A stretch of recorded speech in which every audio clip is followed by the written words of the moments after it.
If you're just trying to sell every person that you interact with, then you're just going to lose the opportunity to actually build that rapport and that trust that would make them flag you down to do the inspection. If you're running ads of any sort, that's a very linear way of getting jobs. Hey, how's it going? It's Tim Brown, and this is the Hook Better Leads podcast. And today I have the inimitable Bradley. What's your middle name, Brad?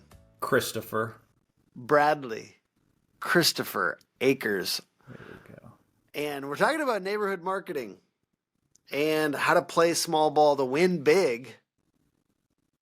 My first question is, why should contractors double down on a neighborhood once they start getting traction?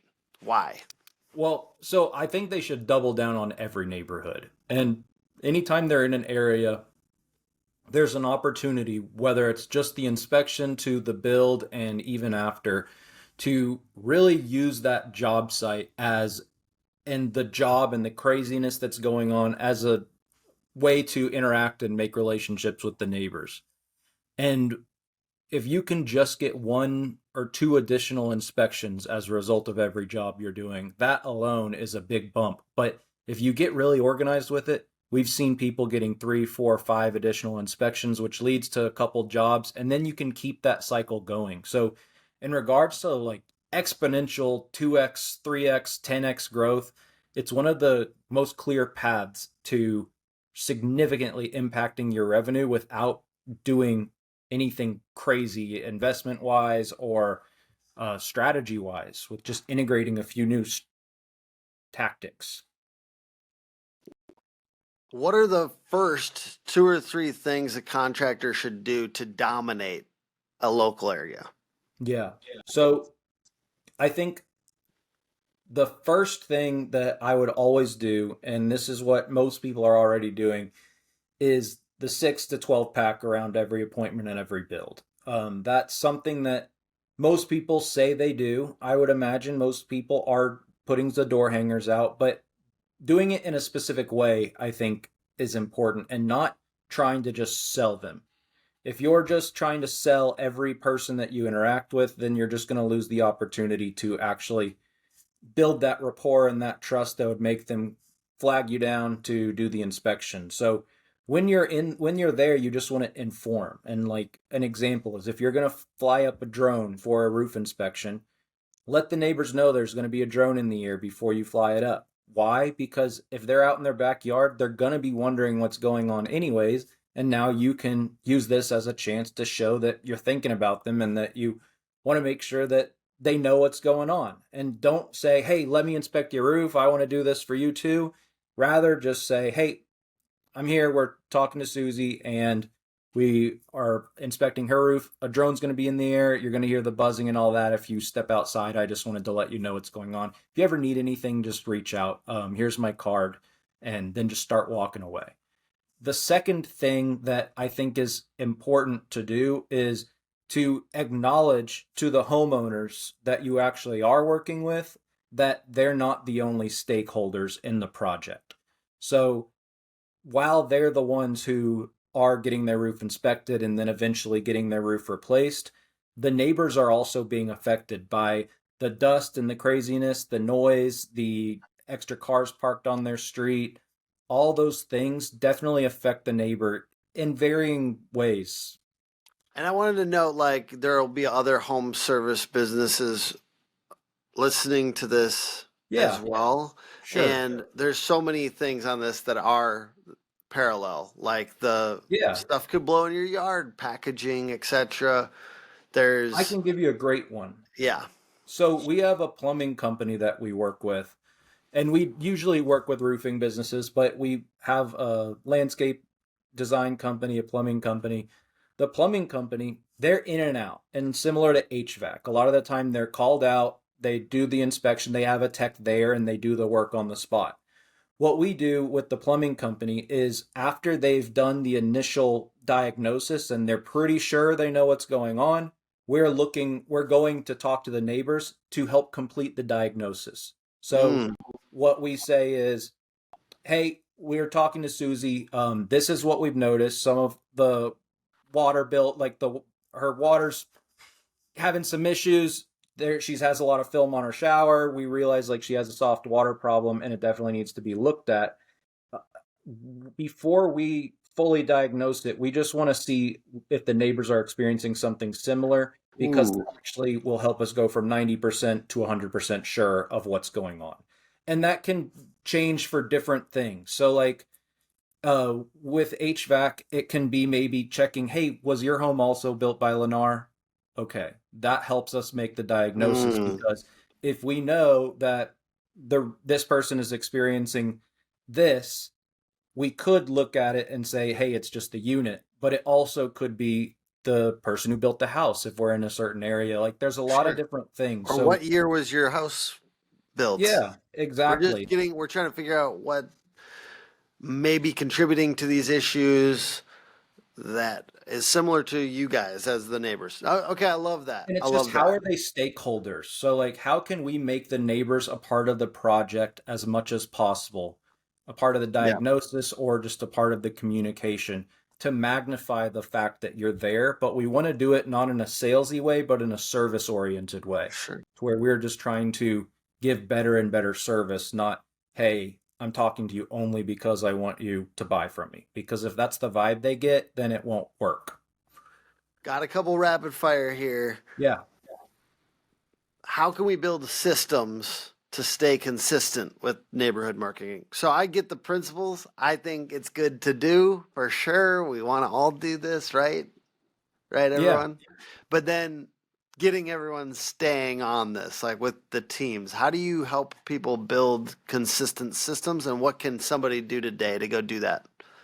So in order for it to stick, which and then the systems, those are slightly different questions, I think. But in order for it to stick, I think it needs to be about the culture that the business is building, and I think the culture needs to be around being referral worthy, about around like obsessed with customer service, and really doing everything we can to make sure that we are acknowledging all stakeholders of a potential project. And in the plumbing example, that means, hey, we don't want to just be 90% sure. We want to be as close to 100% sure as possible, which is why we're talking to the neighbors, which is something we really need to believe. And then if we're talking just normal roofing, that's, hey, we don't want to just give this person who hired us great service and a great experience. We want to acknowledge that there's experiences that other people are having as a result of the project we're doing. And we want to make sure their experience is good too. So that I think is like the way it sticks and how we can really sell it to the team is, hey, this is part of who we are and how we want to show up. We don't want to just be selling all the time. We do want to be serving all the time. And that's something that I think really needs to be like, they need to be bought into. In regards to systems, it's can be as simple as checklists. And that's how I generally do it. Checklists or tasks in a CRM, if they're active in there, you could have like the in company cam you can have the checklist that they have, but whatever it is, just find a standard. What are the 3 to 5 things that we can do every inspection? What are the Mm. 3 to 5 things we can do during the project if you have an inspection and project all kind of at once? What does that flow look like, and how can we make sure that they just know what to be doing when, and how can we give them easy ways to track it for themselves that also you're able to be held accountable to? And usually, like, if you have a checklist, I'd like to pair it up with a picture in company cam if you use company cam, for instance. Like stuff like that. Brilliant.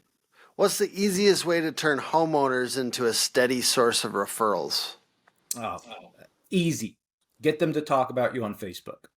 That is the where the majority of us get referrals, like get that compounding effect, that kind of referral effect. It's less, hey, who do you know? Because that's very, while you definitely can get some referrals, it's not going to be some huge steady stream necessarily. But if you can have your clients talk about you on their own Facebook pages, in Facebook groups, or maybe on Nextdoor or like a community app, something like that, that's one of the best ways that you can have a lot of referrals coming in. And it actually helps you take control of the referral generating process by getting them to do referral generating activities. So rather than focusing fully on what is the reward if you give us a referral? Why don't we first focus on how can we incentivize them to do an activity that would generate us referrals? And also know that they don't just have some Rolodex of people that they know need your service. We need to let them cast a wide net. And where could they cast a wide net? In a place people would listen, on their own feeds and on their own pages. Hey guys, this is Bruce by Don, and when dealing with insurance companies, you definitely need an expert by your side. So if you need someone to walk in, hold your hands throughout the insurance process, not really, Max. Deal with the experts, supplement experts. You can hold my hand. Where do contractors waste the most marketing dollars, and how can a hyper-local focus fix that? So I don't know that waste is my favorite way to word it.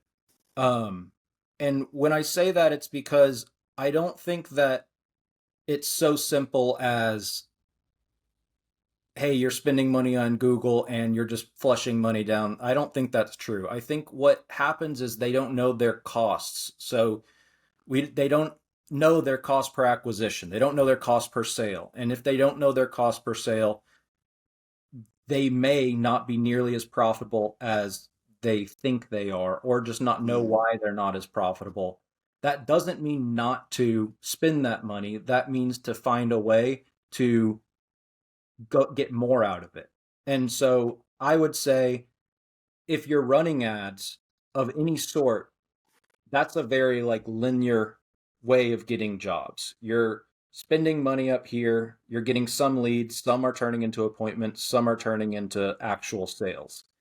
We want to take that and multiply as much of that as possible, because if you're spending money here to get this one sale and there's a lot of resistance and there's a lot of money and effort being spent, we want to do everything we can to turn that one sale into multiple, and then your overall cost per acquisition goes down.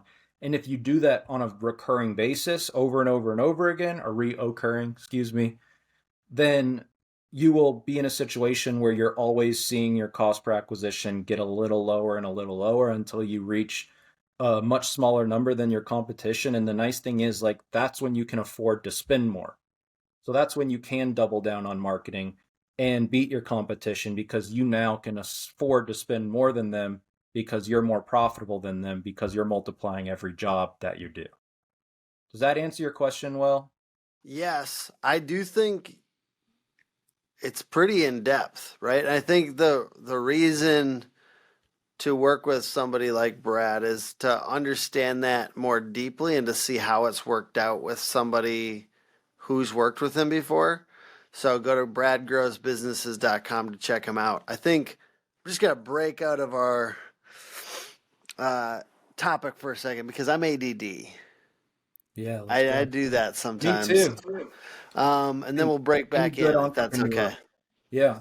Yeah, I wanted to note our color schemes are great because I've got the kind of the black on black thing going, and Brad's got the, if you're listening, he's got like the white, and it looks like there's like God's light shining down on him through the window. So we've kind of got this good and evil thing going on, which is like for Brad, it represents, the done for you, learn how to run marketing internally.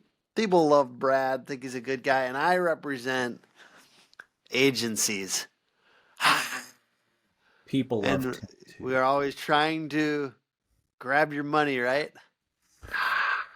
And the evil side of things, which is the done for you, which is, ultimately my thing is hey, we're a little less evil than most of these agencies. I like to think we do our absolute best to make things good, but it is really good. Like, just to like doing some of it internal is very important and will save your soul. And I don't think that they need Yeah. to do, I don't think it's a matter of like, you don't need to build your own website. You don't need to do your own SEO. Now, if you want to, great, more power to you. But at the end of the day, as you grow and scale, like, delegation's necessary. And you want to make sure you're delegating these high leverage things to people who really are going to give it their all. And sometimes that might be an internal employee, but oftentimes an internal employee doesn't have the resources of an agency. So you have to find an agency that's able and willing to really go all out for you and who understands your market, which is why Tim's been able to do so well and provide such great value, is because he goes in the trenches. Truly, he's diving in, he understands the industries that he works in, he immerses himself, and he makes sure he brings back a lot of that to his team. When you're doing the stuff that I teach, it's not about becoming an expert at Facebook ads or figuring out how to run your ads by yourself, or anything like that. It's about not putting yourself in a position to where you are reliant on all these external factors for Yeah, your business to grow. And it doesn't, like, you will like Tim more if you don't need Tim. that's right. Like, if you work with Tim and he does a great job for you, which he will, but you don't need Tim for your business to grow, Yeah. it's going to be a lot better of a relationship. And that's part of what I am here to help my clients do. And we give a lot away for free as well. We want to make sure that everyone can see and know that, hey, you have other options. It doesn't just have to be knocking doors all day, and it doesn't just have to be spending all your money on Google and SEO and all of that. Like, there's things that you can do to really bolster up your online advertising. And no, you shouldn't go learn how to run Google ads. Like, it can be a little complicated. You shouldn't spend a bunch of your time doing SEO and figuring all that out yourself. Now, like I said, if you want to, Yeah. that's great. But I think of like you should learn some SEO. Like you know what I mean? Like you should know what it is. That's my yeah, thing. It's like you should know what you're paying for.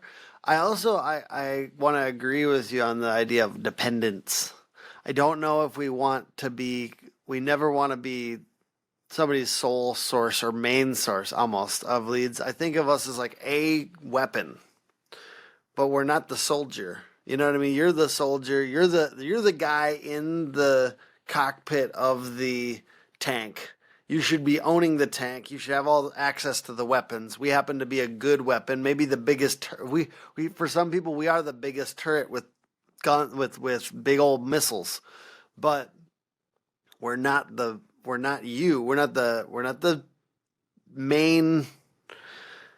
Like there should always be. I always say you should have five lead yeah, generation sources. And I do think it's tough because if people think of us as their one or their two lead gen sources, that scares the shit out of me. That's why I like people like Brad that bring the like more consultative approach. So that's why it's complimentary. yeah. Thank you. And at the end of the day, like, the reason, like, Tim does so well and has the reputation he does is because he's built a big team and he will compete with your referral sources and stuff. Like, that's because he does a good job. Like, there's a good chance that he does, and that's okay if he Yeah. does begin to become like a big source of your opportunity, but you just don't want to need it to be. And also, Yeah. when you do have him creeping up and becoming, hey, between the Google ads and SEO, that's where we're getting almost all of our opportunity. You don't want to get complacent there. You want to Yeah. try to, like, okay, Push let's it a see if we brand. can get Yeah. more referrals than SEO leads. Like, that's a Yeah. good, healthy competition to have within your business. I've got a couple more questions here. This idea of being everywhere in one neighborhood or one zip code. I talk about the 5 times rule, which is like be there on Facebook, be there on Google, be Mm-hmm. there, in truck reps and job site branding. Basically, like as many places as you can be there as possible in tighter areas. And it seems like you and I kind of agree with the emphasis on tighter Yeah, areas and being there more places. How does being everywhere in one neighborhood create long term momentum? that's a good question. So I think that, first of all, it's important. Like, one neighborhood can last you a long time. Um, And one neighborhood, if you like think a little bigger about what's possible and how many opportunities, like how many sales you could actually get in a neighborhood, it can be wild. How many? Like it can be 3, 4, 5 million dollars worth of sales in 1 year if you do it right. Like I live in a neighborhood called Cinco Ranch in Houston. It's huge. If you became the go-to roofing company in this neighborhood, and it's a lot of newer homes, so it'd have to have a storm come through, but you would be able to do insane amounts of revenue. What I would encourage you to think through, though, is every job you do is an opportunity to get into new networks. So if you can really dominate and increase your closing rate and increase your presence in one neighborhood, while building that, you also can develop referral relationships with those homeowners, and that can get you into new neighborhoods that might be similar in size and income and age range, or might be completely different demographics that you can work and kind of have a different angle. From a long term perspective, though, building as much brand awareness when your brand is relevant to them, I think is key because roofing's not always relevant to a homeowner. And when it is, we have to capitalize on it. It's if we can look at what a neighbor whose neighbor is getting their roof replaced is thinking about, like all of a sudden roofing, which wasn't relevant to them at all, becomes a little more relevant. And if two neighbors have their roof replaced and now you're the other neighbor who's looking and sees two people, and now two people with the same company, which is even better, all of a sudden you're thinking, oh man, maybe I need to get my roof replaced. So all of a sudden something that never took up any real estate in your mind is taking up real estate in your mind, and it grows and it gets easier and easier every time. And then you can still get into new areas with referral relationships. So I don't know if I did a great job at answering that, No, but you did. I thought you were talking about a company name there for a second. I was like, somebody should name their company All of a Sudden Roofing. I've All of a wondered, that's a sudden. good one. I don't know if I mean maybe don't actually, but It's kind of long. yeah, it's too much. But I did think about it for a second. All right, last thing. This one might take a little while, so feel free to spread out a little if you want. Kind of expanding beyond just hey, we want to have as many referrals as we possibly can to I want to be famous in this area. Like, and shout out Joseph Hughes for 5 Mile his 5 Mile Famous. That's famous. great. However, it looks I cannot find the actual because I think this might be said more than just him. Because there's a lot of people Myron saying Golden, I think, says 5 Mile Famous. 5 Mile famous, but it's good language. But being locally famous takes more than just getting referrals from homeowners. From your perspective, what would you do? Let's say you had a little bit more than the bare minimum budget and wanted to become locally famous and one zip code, what would you do? So Rilla allows you to listen to it's an AI in your pocket, listens to the appointment. It's pretty crazy what it can do. It gives a script, gives everything they said, it breaks down some statistics for you. Analyze talk ratio, interactivity, like how you and I are interacting back and forth, longest modeling, like all those Honestly, things. this is the shit that I most believe in AI. Yeah. You know what I mean? Enhancing the You're user about to put experience. math and data around something that used to be my magic skill.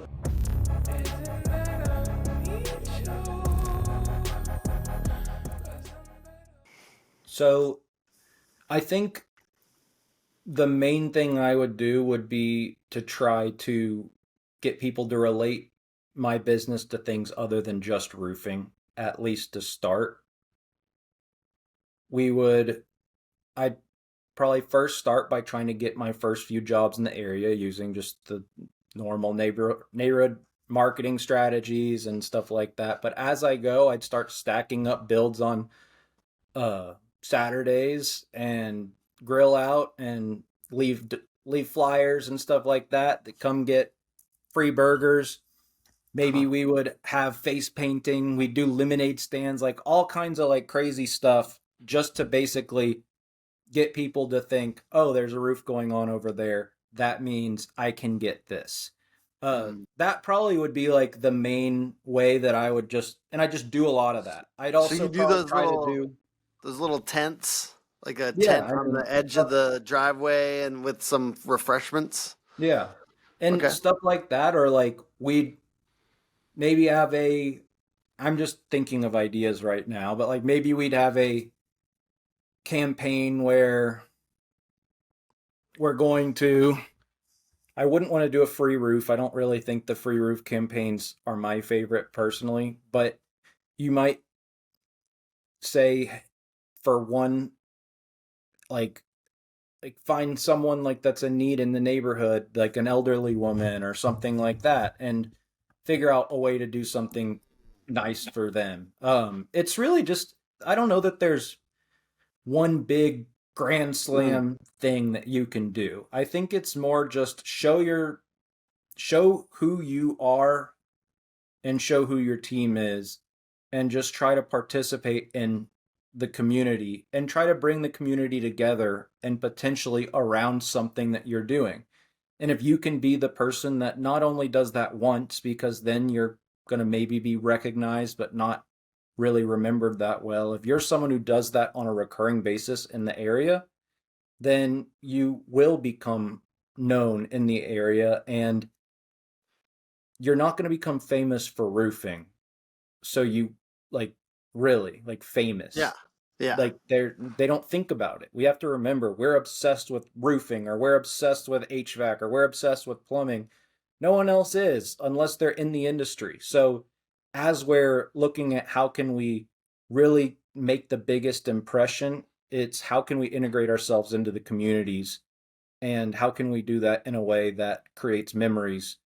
And that's not going to be around our service. That's usually going to be around something that we can bring other people together. So just be facilitators, I would say, of memories, facilitators of memories. I don't know. You know what's so funny? I believe it's probably the most profound little section of the podcast right here. Facilitators of memories and bringing people together. Like that is huge. And I think that's what's hard is people want marketers to be spreadsheet pushers,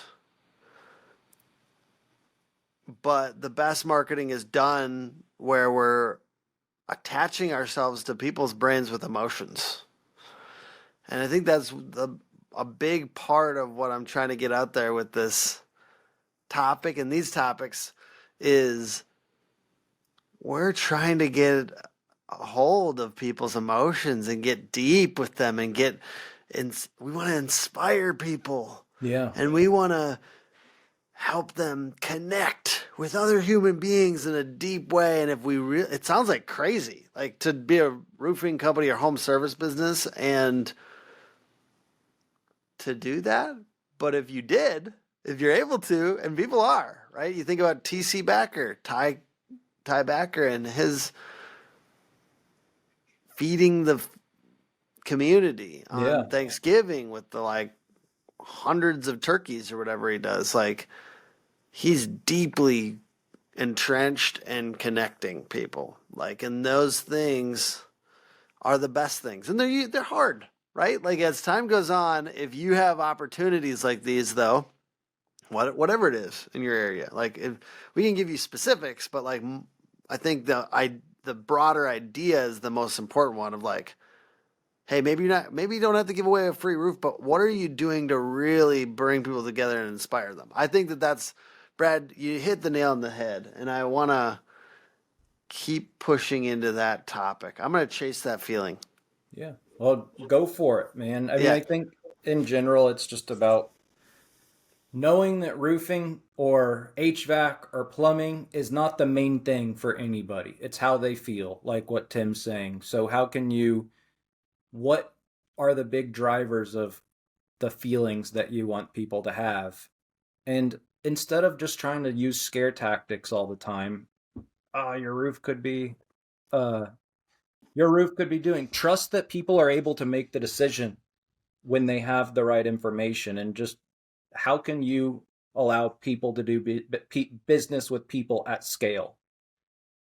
And Yeah. I think that's something to chew on for most people is, are we people doing business with people at scale? Like, how are we doing that? Um, is that something that we talk about even? Or are we turning into spreadsheet pushers as an owner of a company? And I think that, like, if you look at Apple commercials and like the Coca-Cola commercials, it's all about scenes and scenarios. It's rarely about the actual product. It's about how the product brings people together. So, like, what does that look like in plumbing? What does that look like in HVAC? What does that look like in roofing? And it will be different for each of you. That's the fun part. Like, each of you as an individual will have a different spin on this that will attract the right people to you. And when you advertise and put yourself out there like that, but like based off who you really are, just watch how cool it is when the people that you really, really align with just start coming to you and approaching you, and you realize, you look at your customer roster and all of a sudden you're so excited because you realize, like, man, these are all great people. The people that say yes are people I would want to go to lunch with. The people that say no are people that I wouldn't want to go to lunch with, whether they said yes or no. So, like, it's not a bad scenario, but we just have to remember that's kind of the goal should be giving people a great experience. And if that's the Mm. main goal, then what other ways can you give people great experiences? I really enjoyed this conversation, Brad. I really appreciate you coming on the podcast and joining our audience and giving just your expertise. I love that you're always kind of giving away your best stuff, and then you like, there's got to be stuff back there too that we don't know about it, that I know because I've seen your curriculum a Yeah. little bit, how powerful it can be and how to get adoption in your company around these topics, because tactically there are things you can do right now to increase the business for your roofing company that no one could do on the outside of your company. It's not something that an outside marketing agency could do. It's not something that an outside social media company could do. It's something that you can learn and internalize and become more effective with the people on your team. So I invite you to connect with bradgrossbusinesses.com. Brad, thank you for being on, man. Thank y'all. Thank you for having me. And the podcast is put on by hookagency.com, Hook Agency all over social media. We're incredibly grateful to bring this show to you guys and to be part of the community. Thank you guys for watching.